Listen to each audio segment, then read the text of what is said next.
there have been more than 2,500 Bigfoot sightings in the past 100 years in every state and parts of Canada.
So what we're going to do, Devin, is we're going to use this laser pinpoint, and I'm going to put you into where I had my sighting this morning.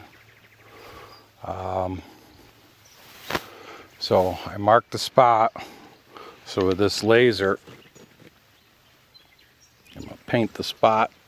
So you got the field of view right there in between those trees. So why don't you go ahead and keep arcing around to my left side, Derek.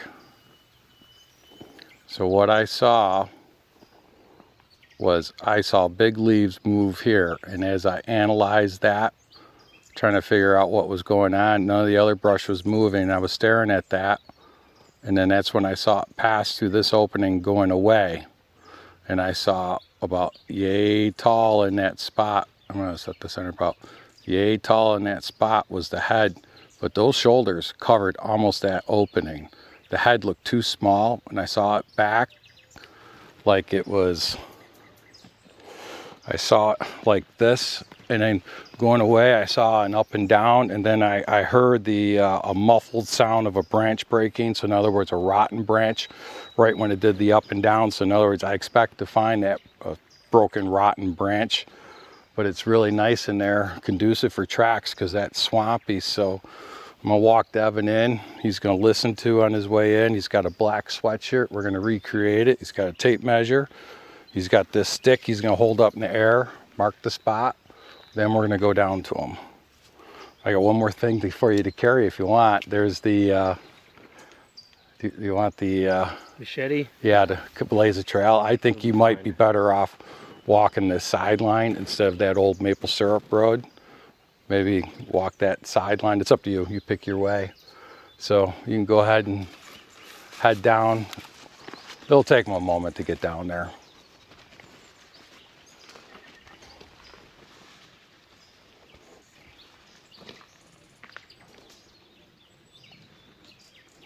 And it was crazy that I saw this. It was just the perfect opportunity. You know, this morning, Derek and I walked out here, and I was telling about the travel route, that this little bit of undulating ground, and this winter up around the corner when we were researching, and the truck would just face down this way a little bit, and there'd be just enough of a headlight, so it might have been crossing down there a little bit further.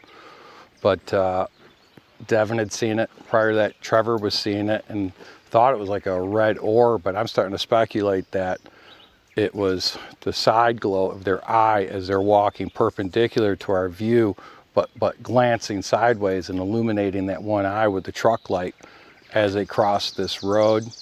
But regardless of that, this is the headwater of a certain creek that's named a certain way because allegedly the creek ran red with blood with this Indian battle that happened here, which just keeps adding to all the strangeness. And not that I know all military tactics, but I have, you know, you just got to imagine if you don't know the land, you're going to follow the creeks. Those were the highways back then, and I think it's what Bigfoot does today. So if you're an attacking army, I speculate that they, you know, split that ridge over there, split here, and kind of a pincer move. And there was Indians were oring, I suspect, lead out of a mine from here. And people fight over resources, they still do. And that they were surprise attacked here. I don't know if this is a woodland period, if this is 200 years ago.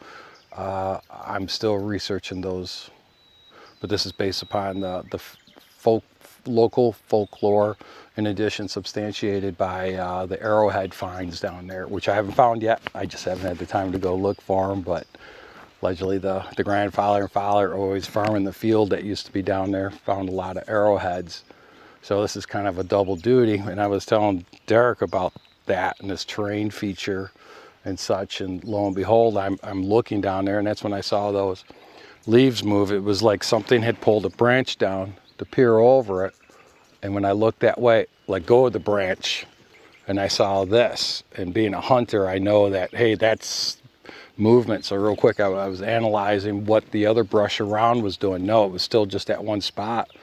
And then that's when off to the left, I saw, obviously, what I speculate is it was peering, it was watching us, it let go of the branch, and it was quickly exiting away, and there was just another gap. And that's when I saw the backside of it. You know, as it, you know, went over some logs, kind of shrunk like this, but the shoulders were like this wide. Okay, there's Devin right there. Did you find any gold? No, and I don't think we're going to find any prints because it's dry as a bone. Really? Okay. Yeah. All right. Yeah, So I'm gonna shoot where he was. Don't look at the laser. Turn around and see where the laser's going. Okay. Okay. Right in there.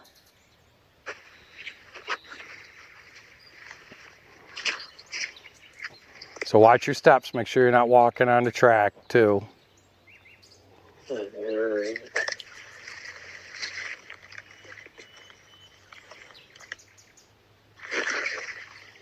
See, what's kind of deceptive is how far back it was. And, you know, it may have been on all fours. I can't tell. You know, at first I thought it was a bear, except how broad the shoulders are. And the shoulders are about your size. But it was, I think it was more on, leaned over more than I thought it was. And I think it was actually a smaller juvenile. I'm very glad that we did this. So plant your flag, stay right there, and we're going to walk down to you. Okay. So I'm glad we did that perspective, because I think this juvenile is a smaller juvenile than what I thought he was. But it's still, the shoulders were like the width of Devin.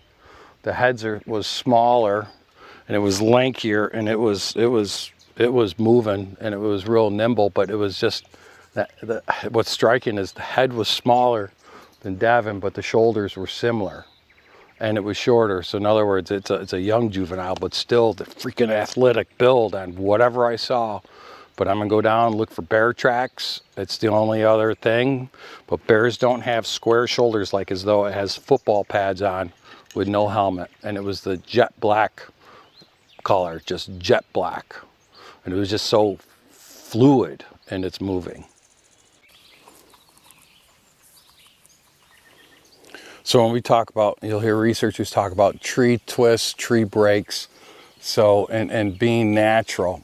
Well, a Bigfoot tree twist, tree break may look a little bit like this, but this is natural. If you see how it's all splintered and peeled and it's a longer arc, that's natural. That's like snow load or something. When you see the ones that I believe a Bigfoot makes, it's a more abrupt, and it's almost as though Let me free up my hand here. It's almost as though they're breaking it and twisting it right at an immediate point, as opposed to that breaking over a longer arc and shattering like this. These ones that draw my attention is it's like twisted, broken, but not completely apart, and it stays right somewhere, and all the fracturings in a shorter area, whereas you can see that spread out. To me, that's natural. So you know, I think you need to give researchers a break. I think most guys know the difference, but if you don't know the difference, that's what I think the difference is. Plus, I'll look for other trees around that may have come down with it, and I see many in the woods. Like there was a wind shear or a snow load, and there's multiple things right here. And you know, the tree over there is next to it broken. It's broken the same way. It's not a Bigfoot break.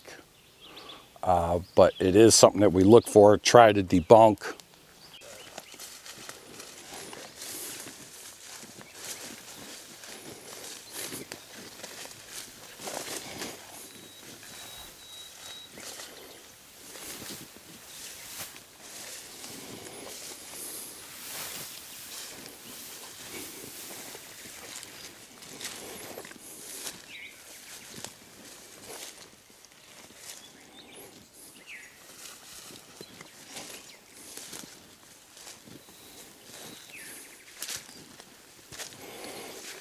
Yeah, it's disappointingly dry.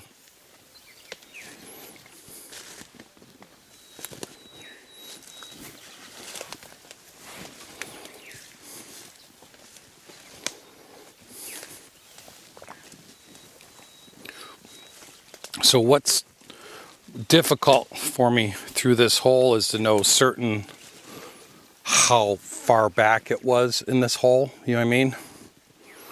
Whether it was right here or right over there, but it started from somewhere over in there.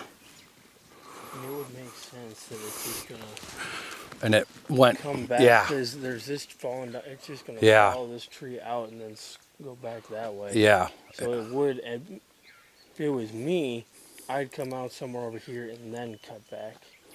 yep. And what I heard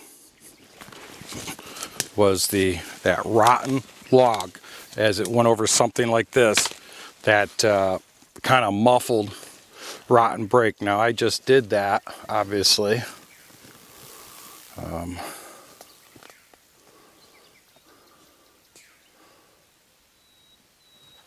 Are you seeing what I'm seeing?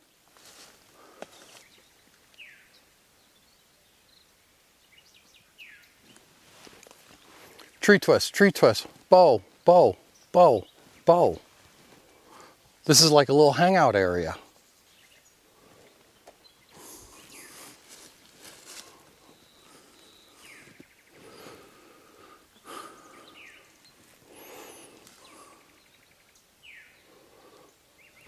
Look how this one.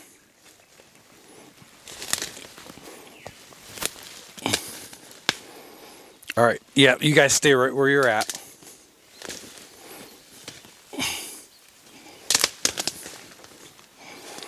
Look how this tree's alive. Look how it's staying in place. These little twigs. And how they tuck it under. And how that's pushed in. And they torque that to stay. I don't know what these mean. And I'm not saying it is Bigfoot, but it's in that area. But if you look further behind me, bow.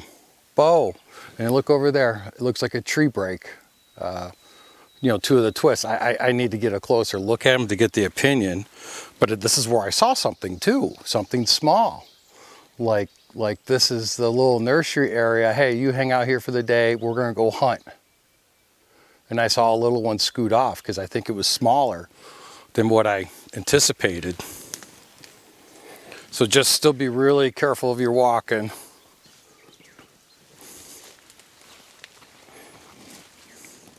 But Devin, I'm afraid you're right. It's doubtful that we're going to get a print.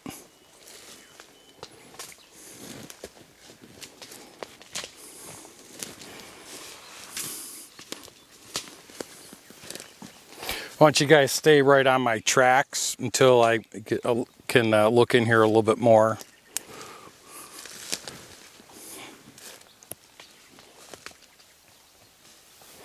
You know, I know this can be snow load, but there's just too much of the coincidence of it and going different angles, and maybe it is just snow load, but it's those tree breaks over there that's interesting.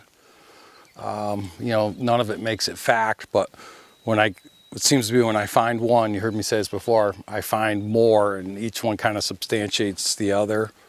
I don't know yet, but this is where it was probably about in this area, and where I kind of at this angle, but the real broad shoulders, small head, and man, it moved through here. It was pretty smooth, however, other than when it went over branches, broken ones. That sounded like they were already on the ground, rotting, like some of these just from the sound of it. So I want to be able to see some of those breaks, and because honestly I don't know if it came from there past here and I just saw that open slot. That's possible. And the best of my direction I could tell where it headed was just right into this thick stuff, which makes sense. Go for cover. I'll come back around. You guys stay where you are. I still want to kind of do this in a grid a little bit.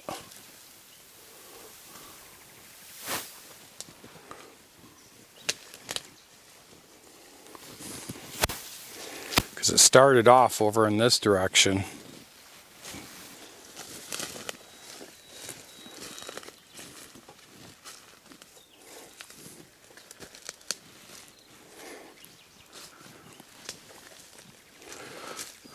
Yeah, you guys you can come in, just keep your eyes open for something. So like I heard was like when rotten one muffled like that broke. And you know, look at as I step here, you really can't even see the impression. This is not good ground for finding sign. But it's interesting that I see this type of stuff. I mean, I've seen more impressive, but it is where I saw a creature, so we're gonna go back over that way, take a look at those tree breaks a little bit.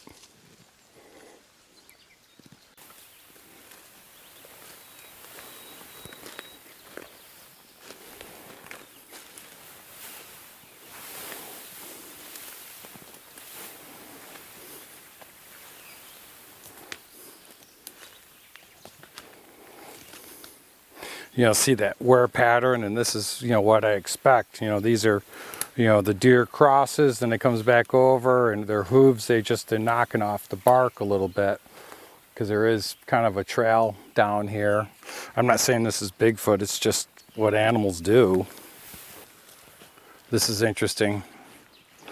So here's more of that scat. Look at that bed right there. Something is very consistently bedding right there.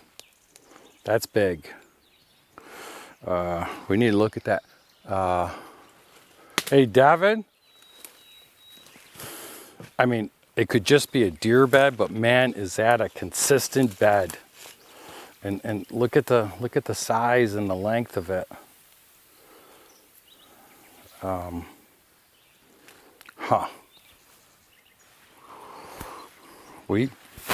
gotta look for hair.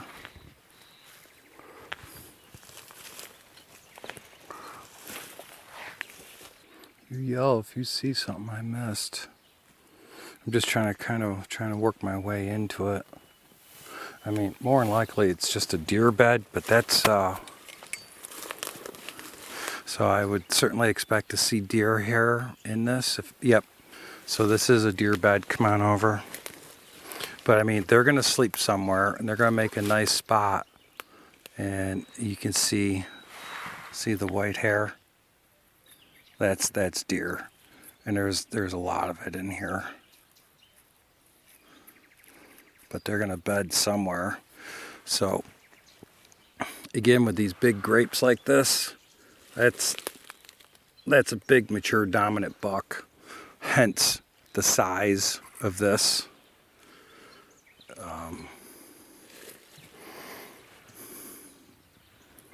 Yeah, this is. But if you look hard enough, you know, it'll talk to you. It's there. You know, I'm not just seeing one hair. It's all deer hair. This is what I expect to find in a bed. You gotta do your groundwork, your homework. Now, if this was a squatch type of creature, I would expect it to match the hair samples that I've already collected from here, and they're long, and they almost remind me of the texture of a beard of a big tom turkey. It's coarse. It can be different colors. It's almost like fiber optic cable, and it's hollow. It doesn't have that dense medulla like people hair or the broken medulla. It's like fiber optic. There you go. You don't know if you don't look for it. So I think that they cross this right in here. They follow the lowland. Oh, right there. Look it. It just ran off. It was like a juvenile. It just ran off. I saw the really wide shoulders, smaller head like this. Did you hear the branches break when it ran off? It's already out of sight. But I saw the branches move, and I was looking at that. Like the limb came up, and I decided to look around to see what nothing else was moving, and that Y opening right there. And then it ran off through it, went up and over some branches, and I heard that rot sound of a rotten muffled branch breaking right when it went up and came down and went that way. It was a juvenile, smaller head, but it was like it had football pads on, shoulders probably just disproportionately wide, and it was like the back of it running like away from the camera angle like this, and fast and jet black and absorbed all light. I can't believe I missed it. I was looking in that direction.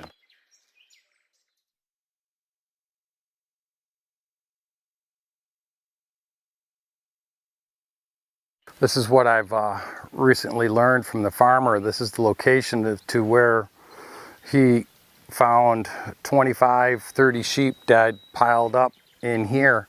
In fact, he said it was a gruesome task cleaning it out because he's afraid somebody was going to report him to animal control officer or something for cruelty. And he had started with 185 sheep. This place has been only crop farmed. It hasn't been had animals grazing on it, to the best of my knowledge, for a long time.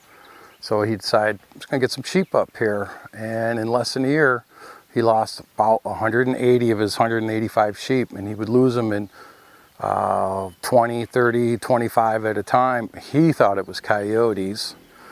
Coyotes just don't do that. He told me the story and about where the location was, and ironically this is the same location where we've had our encounters and where I know they cross from to watch for the farmer. And again, it makes sense about the strategic advantage to be able to close downhill, especially sheep. They're easy, but I refer to this as the kill box to get in here, and this fence was a double fence, so it really boxes it in, and the sheep were just piled up in there. He had to clean them out. You know, organs would be missing, but it didn't look like it was eaten. Definitely wasn't eaten in the manner the way that coyotes eat, plus with that quantity. And it all makes sense. And Devin's down there looking for some sign. I mean, this is Devin's not first time here, but first time looking at it with this perspective. I mean, what do you think, Devin? Does that seem plausible? Yeah, it does.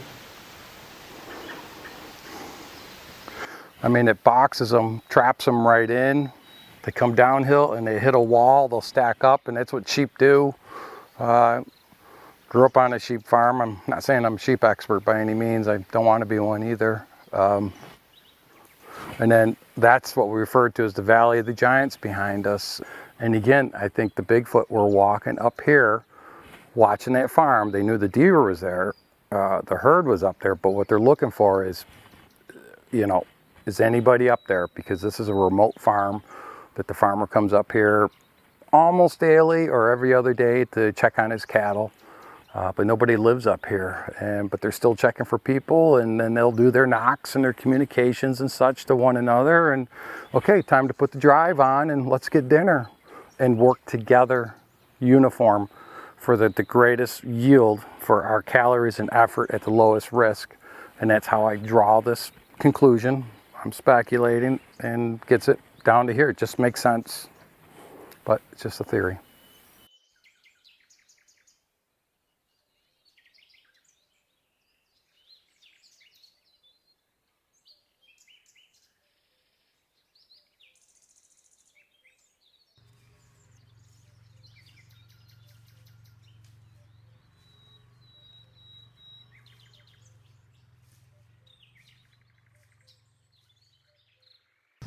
Which cow hair doesn't do that.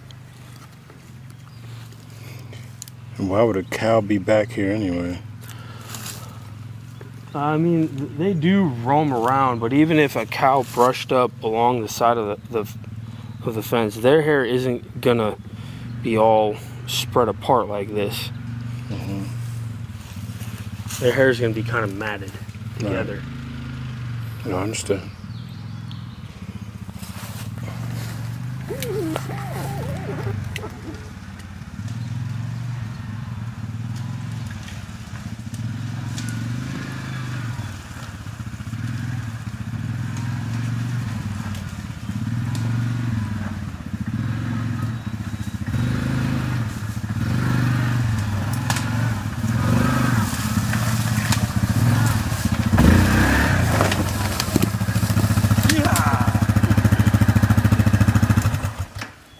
I got a check. Oh, I'm on a pricker. I got a trackway too.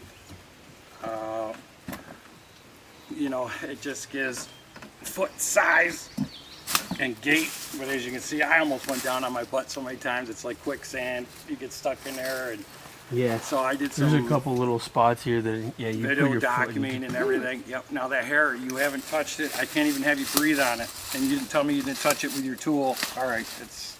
Well, I Don't touch asked you. it. Please stop touching it. It's fine. I've been. Trust me, I examined it. I weighed the risks. Yeah, that's good hair. Just step back, please. And just. So, part of the struggle of proving Bigfoot is getting the scientists interested in the testing the hair. The hair is tough to test DNA. The hair is unique. But so what I've learned from Dr. Meldrum and other people and citizen scientists to just try to do best practice protocols for collecting it, because it seems like the hair samples always come back part human. Well, if we can document the collection method, right or wrong, that we do, maybe we can learn better from it. That what we do and procedures to try to protect the integrity of the DNA to help prevent the human contamination of it, because if it's not human contaminated, but yet it comes back human DNA, well, maybe it's just what it is. It's part human. So I'm just trying to do my best part. Those best samples I collected over on the fence down further that has the skin on it, I didn't have the ability to film it and show myself collecting it, but I got my friend here and Derek, and he's gonna film this, and right or wrong how we do it, but we're gonna try to do it. So these are brand new, but I'm still gonna clean it with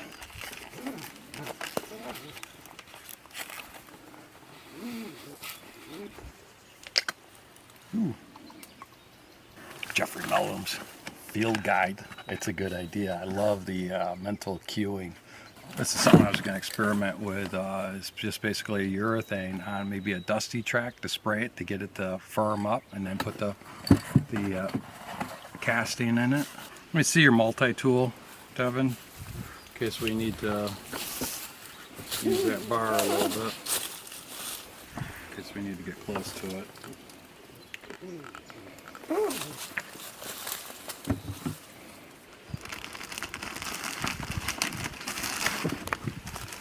I like to do the bags and bags in bags just in case I need to mix some plaster.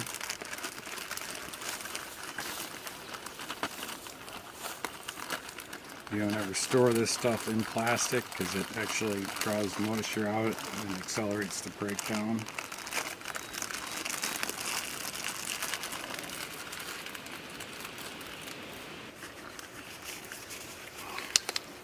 Okay, break at the waist. Why don't you do you mind sticking a mask on me? For me? Because I am going to glove up one more time.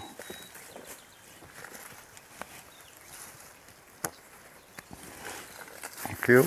And then you're going to need one just so that you don't breathe on me over there. Give me a hand. You only need probably just one glove works for you, but I need a double glove.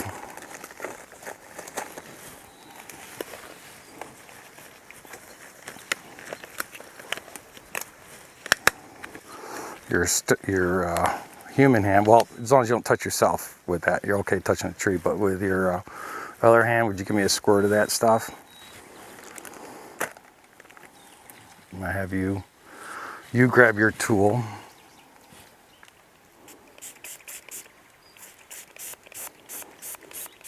Okay. All right, you can set that down.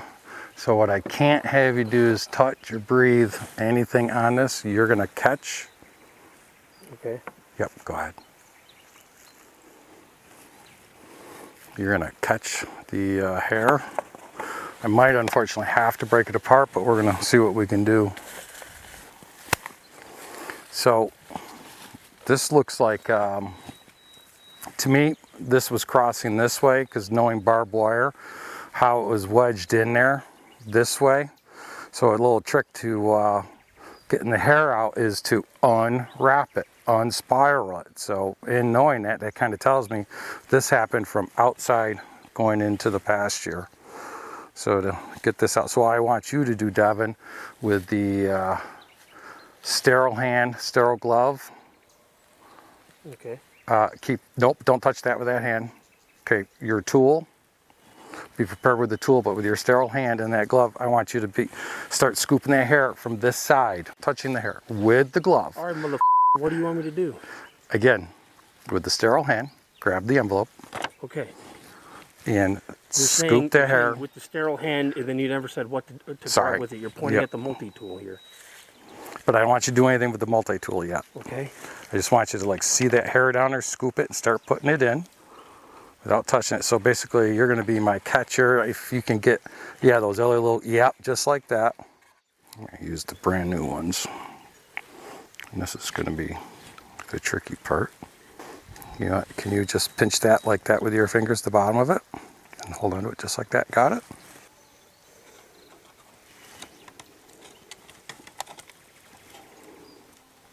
Get those fellas steered into there a little bit more. I'm gonna have to, you know, it actually looks like it's almost got blood on it. You know that? That barb. Well, that's a disadvantage of too much sanitizer on it. The hair's sticking to it. If you see anything sticking on my hands, let me know, because my eyes are starting to get a little blurry. Okay, try to back out and see what we do and don't have yet, okay? This is good looking hair. Look at how there's that blonde hair. See how there's different colors? Look at this, I really like this one. This one transitions from the black to the blonde. And there's a blonde one there. What do you think? Oh, there's still that blonde one. You wanna come over here and see this a little closer, this blonde? You see that blonde one? You might have to come up on it. I don't know if it's giving you enough contrast to see the blonde versus the black. Mm-hmm. They got great camouflage. And it's hollow, the stuff I have. It doesn't have the medulla. And so when I cut it, look under the microscope, it's hollow.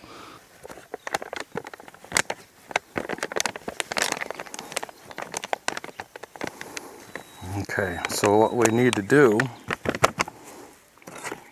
is do our chain of custody. And I'm going to put this in a clean mason jar, and then I'll put that in the fridge and add it to my collection. But this so far is quite similar to what I've seen before.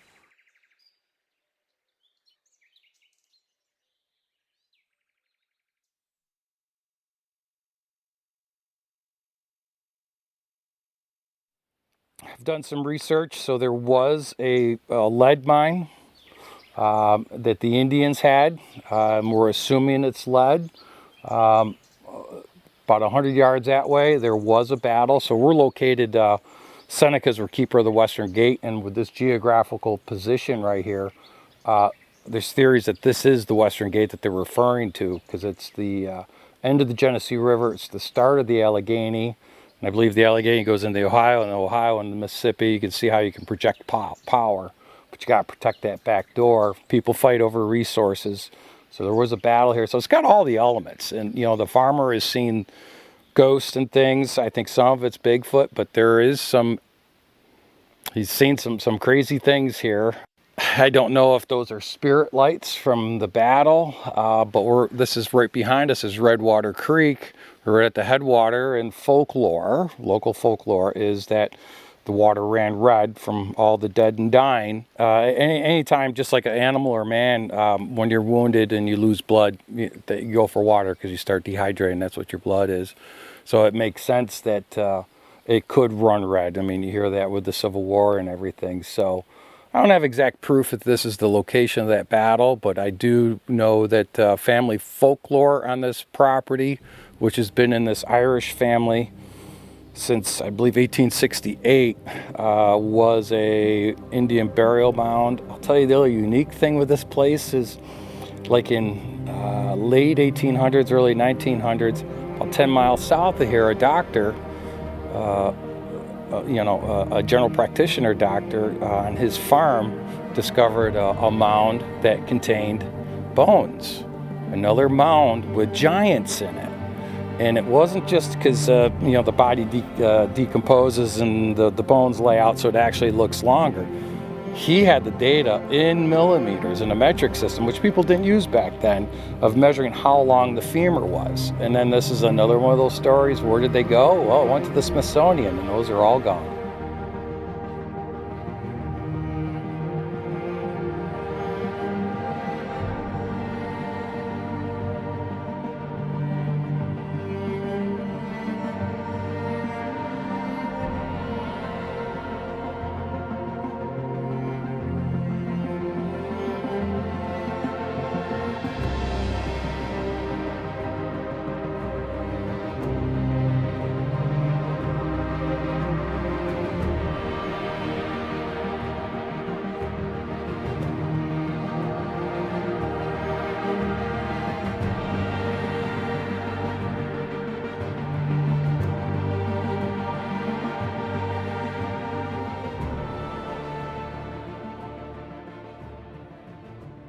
You